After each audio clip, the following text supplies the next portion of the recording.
하루에 사탕 하나, 껌 하나밖에 안 먹었는데 어느 날 치아가 부러지고 턱까지 탈나면서 병원비만 500만 원이 넘게 들었어요. 혹시 이런 경험 있으세요? TV 보다가 무심코 사탕 하나 입에 넣었는데 벌써 봉지가 바닥나 있고 생각 없이 마른 오징어 다리 하나를 뜯다가 보니 한 마리를 다 먹어버렸고 그리고 나서 밤에 잠은 안 오지, 목은 마르지, 화장실은 자꾸 가고 싶지. 아이고, 왜 이렇게 됐을까 하고 생각하신 적 분명히 있으실 거예요. 오늘은 정말 중요한 이야기를 해드리려고 해요. 바로 우리가 매일매일 무심코 집어먹는 그 작은 간식 하나하나가 우리 건강에 미치는 무시무시한 영향에 대해서요. 혹시 요즘 이런 말 자주 하시죠? 아이고, 입이 심심해서 그냥 하나만.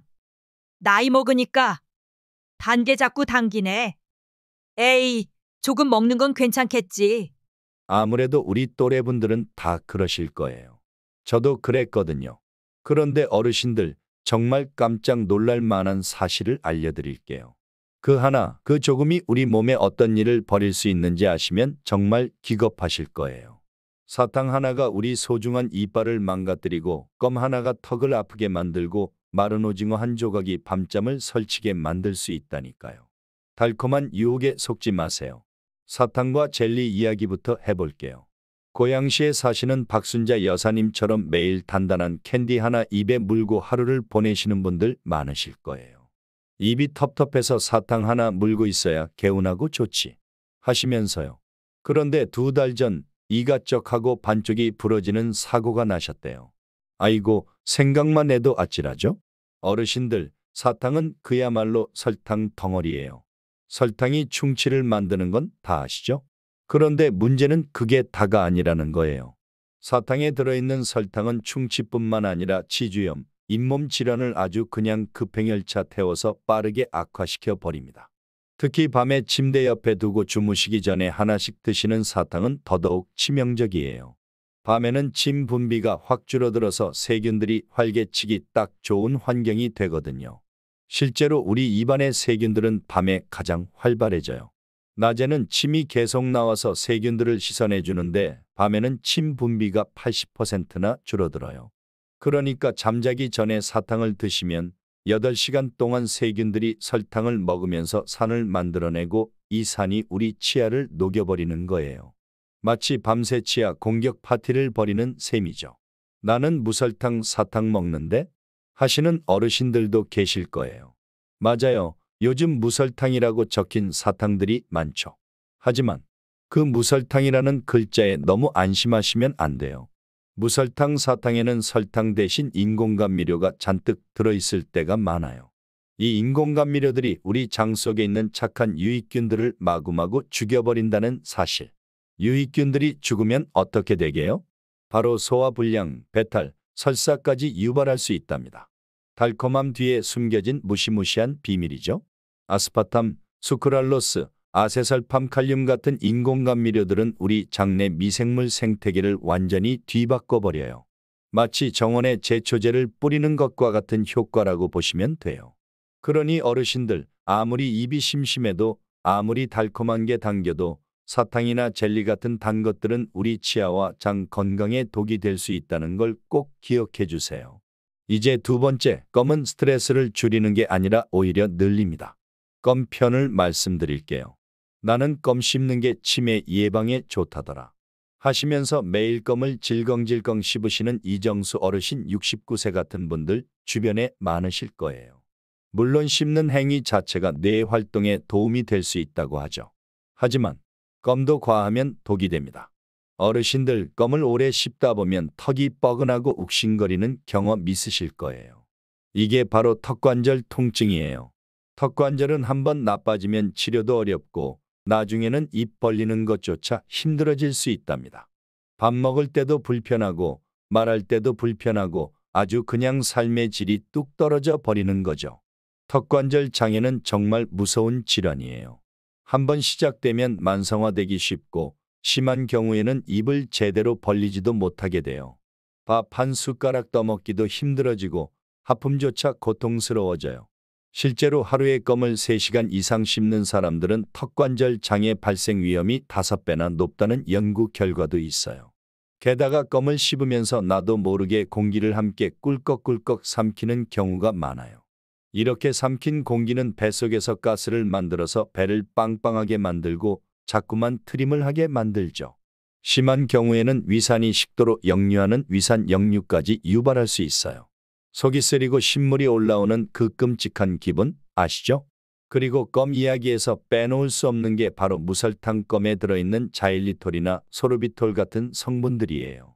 자일리톨이 충치 예방에 좋다고는 하지만 과하게 섭취하면 설사를 유발할 수 있고요. 소르비톨은 속을 느글느글하게 만들어서 소화에 부담을 줄 수 있답니다.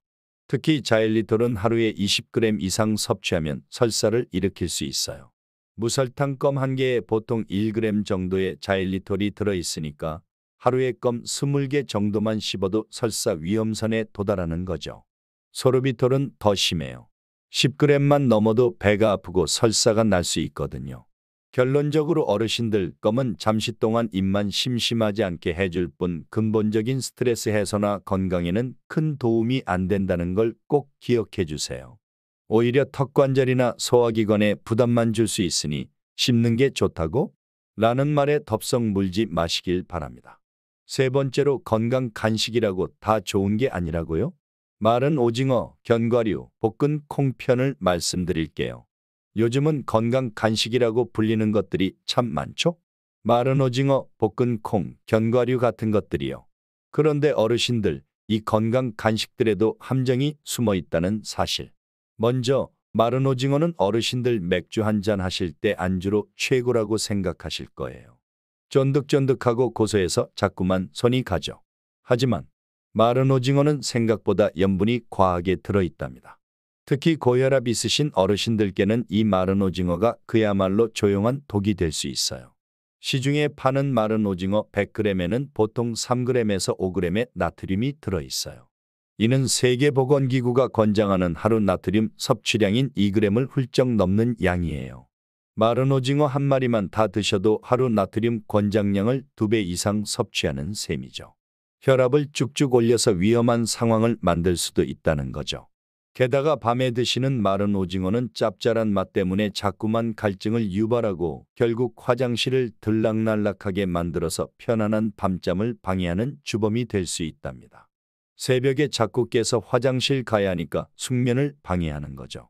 다음으로 볶은 콩이나 견과류. 몸에 좋으니 많이 먹어야지 하시면서 한 움큼씩 드시는 어르신들 많으실 거예요. 그런데 어르신들, 우리 나이엔 이가 약해지기 쉽잖아요. 볶은 콩이나 견과류는 딱딱해서 이가 약하신 분들께는 치아 파괴범이 될 수도 있어요. 잘못하면 아까운 이가 뚝 하고 부러질 수 있답니다. 실제로 치과에서 가장 많이 보는 치아 손상 사례 중 하나가 바로 딱딱한 견과류를 씹다가 이가 부러지는 경우예요. 특히 60세 이후에는 치아의 범낭질이 약해져서 더욱 주의해야 해요.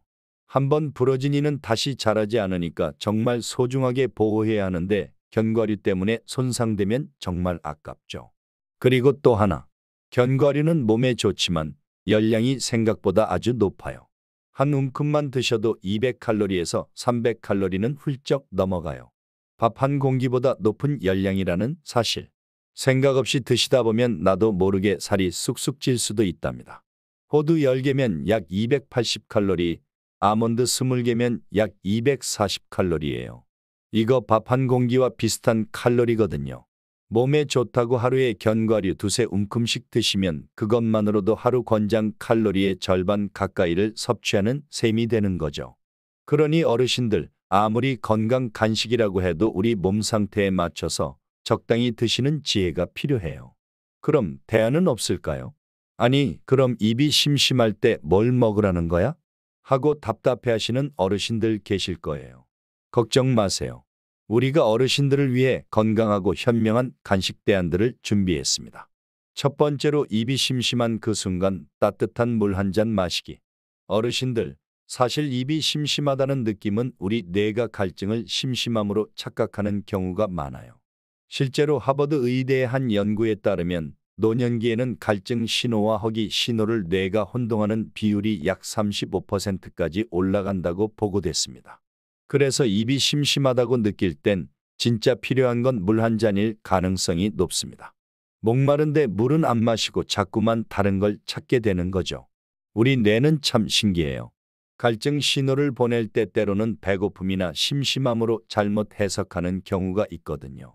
특히 나이가 들수록 갈증을 느끼는 능력이 떨어져서 이런 현상이 더 자주 일어나요. 실제로 많은 의학 연구에서 성인의 75%가 만성 탈수 상태에 있다고 보고하고 있어요. 그러니 다음번에 입이 심심하다고 느껴지면 일단 냉장고 문 열지 마시고 따뜻한 물이나 구수한 보리차 한 잔을 천천히 음미해 보세요. 신기하게도 그 심심함이 싹 사라질 거예요. 물은 우리 몸의 보약 중의 보약이랍니다. 혈액순환도 좋아지고 신진대사도 활발해지고 노폐물 배출에도 도움이 되거든요. 두 번째로 구강 운동으로 대체하기. 에이, 물 마셔서 뭐가 해결돼? 하시는 어르신들 계시죠? 그렇다면 구강 운동을 해보시는 건 어떠세요? 입이 심심할 때 하는 아주 간단한 운동 몇 가지로도 침 분비를 유도하고 뇌를 활성화하는 데 도움을 줄 수 있어요. 혀를 좌우로 길게 움직이기, 입술을 최대한 오므렸다 펴기, 입을 에이오우하고 크게 벌려보기. 어때요? 쉽죠? 틈틈이 따라 해보시면 입안도 개운하고 뇌도 말랑말랑해지는 걸 느끼실 수 있을 거예요. 이런 구강 운동은 실제로 뇌 활성화에 큰 도움이 돼요. 입과 혀, 턱 근육을 움직이는 것만으로도 뇌의 혈류량이 증가하고 치매 예방에도 효과가 있다는 연구 결과가 많이 나와 있어요. 게다가 침샘 자극으로 침 분비가 활발해지면서 구강 건강도 좋아지고 소화에도 도움이 되죠. 세 번째로 건강한 간식 톱3. 그래도 뭔가 씹는 맛을 포기할 수 없다 하시는 어르신들을 위해 우리가 엄선한 건강 간식 3가지를 소개합니다. 첫 번째, 말린 자두 푸른입니다. 쫀득하고 달콤해서 사탕 생각도 안 나게 할 거예요. 당분은 적고 식이섬유가 아주 풍부해서 변비로 고생하시는 어르신들께도 최고예요. 하루에 2개에서 3개 정도만 드셔도 충분하답니다. 푸른은 천연 당분이 들어있지만 혈당 지수가 낮아서 혈당을 급격히 올리지 않아요.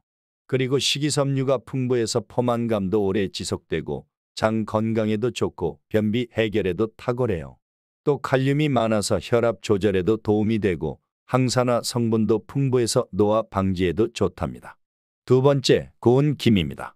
김은 우리 몸에 좋은 영양소가 가득 들어있는 착한 식품이에요. 칼로리도 낮고 바삭바삭한 식감이 중독성이 있어서 자꾸만 손이 갈 거예요.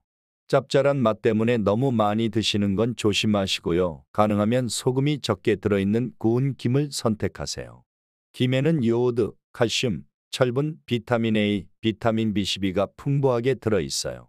특히 비타민 B12는 채소에서는 거의 얻기 어려운 영양소인데 김에는 아주 많이 들어있어서 채식주의자들도 김을 통해 비타민 B12를 보충할 정도예요.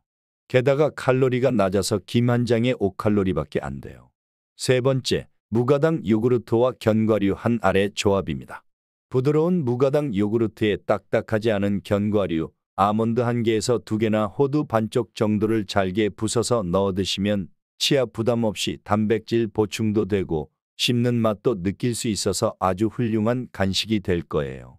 요구르트에 들어있는 프로바이오틱스는 장 건강에 좋고 견과류에 좋은 지방산과 단백질은 근육 건강에 도움이 돼요. 그리고 견과류를 잘게 부숴서 넣으면 딱딱하지 않아서 치아에 부담도 없고 영양소 흡수도 더 잘 돼요. 여기서 보너스 팁을 하나 더 드릴게요.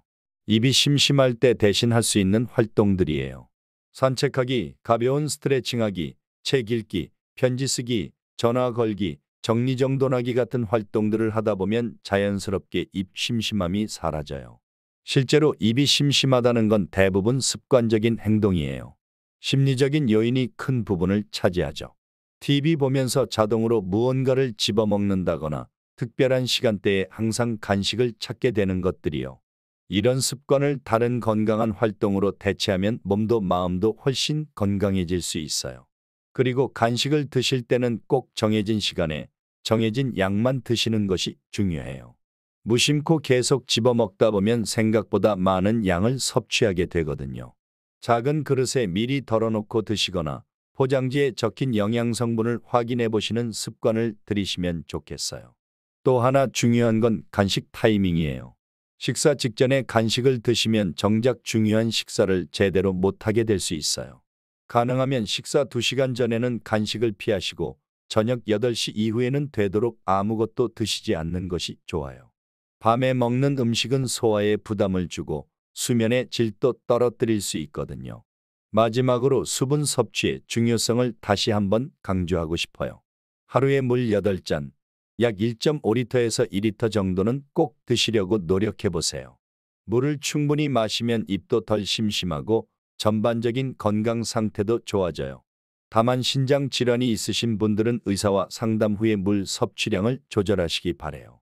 어르신들, 오늘 알려드린 내용 어떠셨어요?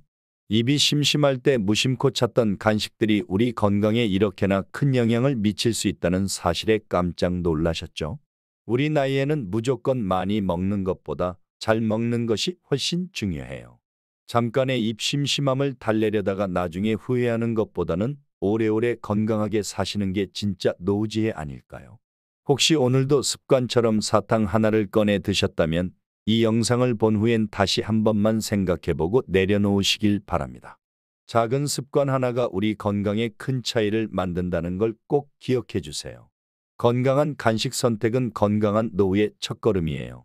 오늘 영상이 유익하셨다면 좋아요와 구독 잊지 마시고요. 나는 앞으로 이 간식 대신 을 먹겠습니다. 라고 댓글에 적어보세요.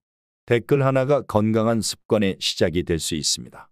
함께 다짐하고 함께 실천해봐요. 우리 부모님, 친구분들, 그리고 사랑하는 지인분들께도 꼭 이 영상을 공유해주세요. 함께 건강해지는 것이 진짜 행복이랍니다. 댓글로 오늘부터 건강한 간식 선택하겠습니다. 라고 다짐도 남겨주시고요. 다음 영상에서는 어르신들이 꼭 알아야 할 식사 전후 올바른 습관에 대해 알려드릴게요. 언제 뭘 먹어야 하고 언제 피해야 하는지, 그리고 식사 후에 하면 안 되는 위험한 행동들까지 다 알려드릴 테니 꼭 기대해 주세요. 우리는 어르신들의 건강하고 지혜로운 삶을 언제나 응원합니다. 오늘도 건강하시고 다음에 또 좋은 정보 가지고 올게요.